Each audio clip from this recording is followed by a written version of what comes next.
For tonight's ganap, inaimbitahan kami ng aming alma mater ng Kolehiyo di Kadapawan College, kaming lahat ng mga nakapasa sa LET or previously na nakapasa sa LET. Dahil meron silang program dito na tinatawag na socialization night lang lahat ng mga B.Ed students. At eto na nga yung mga kasamahan kong pumunta din at napaka-happy namin kasi naman binigyan kami ng extra special treatment. Ay, nako, special treatment.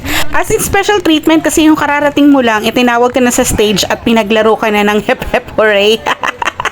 And of course, special treatment kasi yung pinakakatakutan ng iba kong mga kasamahan dito na mag-speech sa harapan ng napakaraming estudyante ng college dito sa Kolehiyo di Kadapawan B.Ed Department. Pero walang ligtas ang lahat kasi pinagpa-speech kami para ma-encourage yung mga bagong mga ed students na hindi sila dapat matakot sa LET at kung paano namin pinasa ang LET examination or the licensure examination for teachers. O, yun na nga. Kahit si Meljoy hindi nakaligtas, nakapag-speech din talaga naman siya.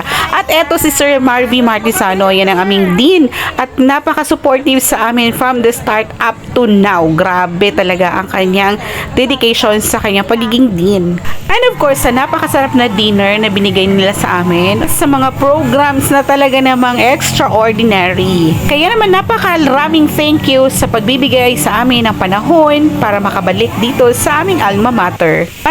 Maraming salamat and see you sa next video. Bye!